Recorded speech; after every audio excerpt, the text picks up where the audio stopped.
And it's interesting that so many people accuse Trump or me or others of being in Putin's pocket, and yet the person that Donald Trump says, or the person that Vladimir Putin says he wants to be the next president is not Donald Trump. He says Joe Biden is... Yes, welcome back. Democrat mega donor Alex Soros declared we must not abandon Ukraine. According to this article, I recently came across Democrat mega donor and chairman of the leftist-globalist Open Society Foundation, Alex Soros, declared on Saturday that the West must not abandon Ukraine. Soros, who took over the Open Society Foundation last year from his father, Hungarian activist billionaire George Soros, met with Ukrainian Foreign Affairs Minister on the sideline of the Munich Security Conference in Germany on Saturday to express his continued support for Kyiv in its war with Moscow. This summit is very important because governments have now a great role to play in the transformation of economies, of societies, particularly by integrating the new technologies. Yes, this is the same guy who recently attacked Trump at the World Economic Forum. Before we go into this clip, if you have not subscribed to this channel, please endeavor to do that. And if possible, please share out this video.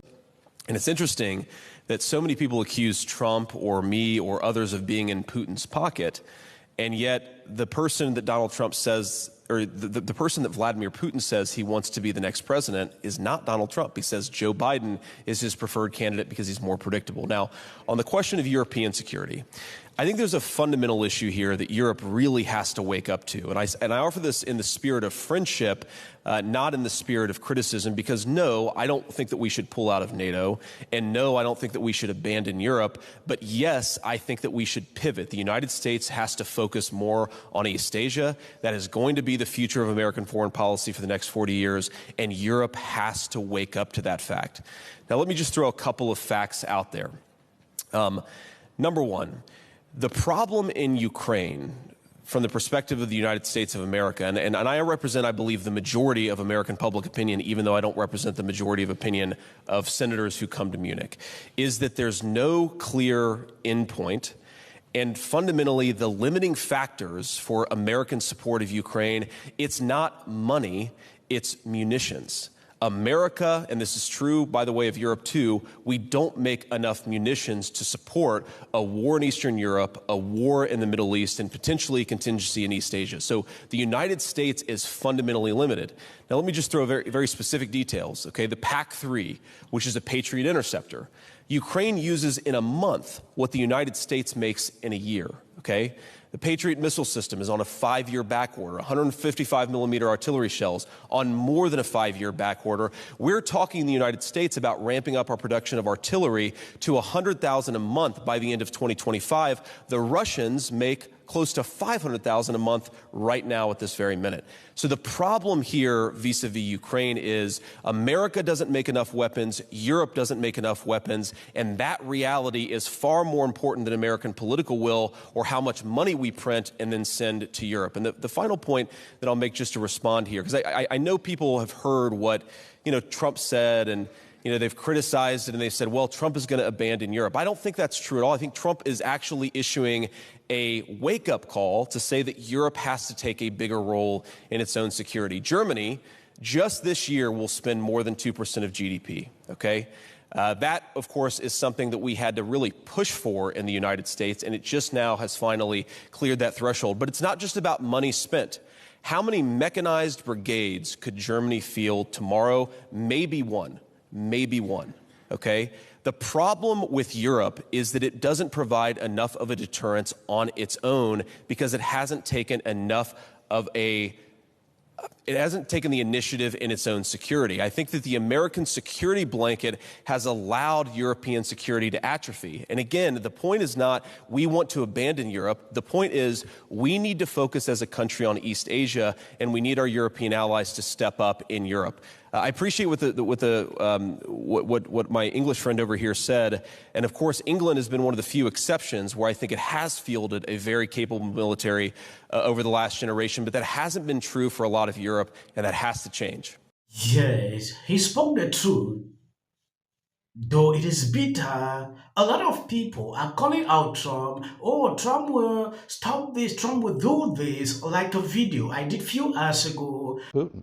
Yeah, I mean, look, Donald Trump, as you pointed out, said just a few days ago that he had told a NATO ally that he would encourage Putin to do whatever he needed to do, whatever he wanted to do.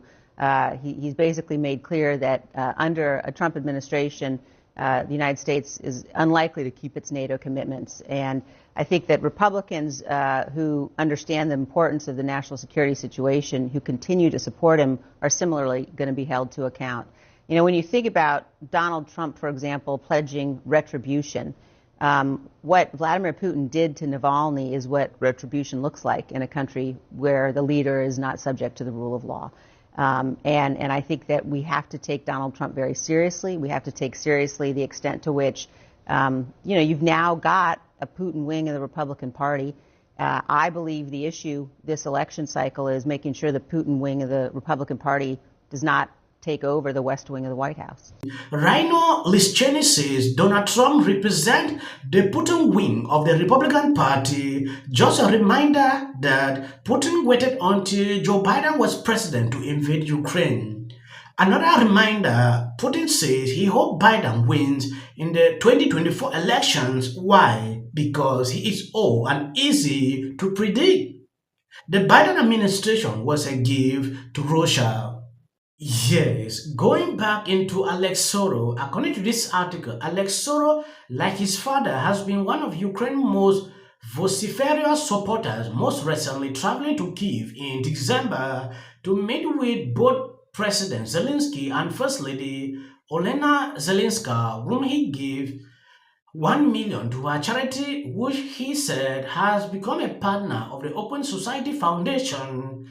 The globalist Soros activist empire has been heavily involved in Ukraine for decades, establishing the International Reliance Foundation in Kyiv in 1990, shortly before the fall of Soviet control of the country. The Soros network has claimed that the IRF has been the largest independent founder of Ukraine's vibrant area of civil society and citizen group for more than 3 decades. So you can understand exactly why this guy took up a decision to talk like this. To hear what's coming out of their mouths now is just shocking to me. So there's something going on in this minority of the Republican members of Congress, particularly in the House, that makes them seem as though they're a member of the Trump cult, not that they took an oath to serve our country and, work on behalf of their constituents. I'm hoping that, better heads will prevail and we will get that vote. At this time, Fourth Industrial Revolution. Or anyone would describe Davos as protecting liberal democracy. And elites tell us that open borders and even illegal immigration are okay. And divided by class. My spirit name is Ozawa Makwa. To my work. And coming as a white man. Last week or so, right? That old world vision is rearing its head again that says the people cannot be trusted to self-govern. They'll ruin themselves, right? No, you want people to get rid of cows? Are you sure? I think this is Donald Trump's fault. Wait. Watch it. Water there? I hate my job. yeah.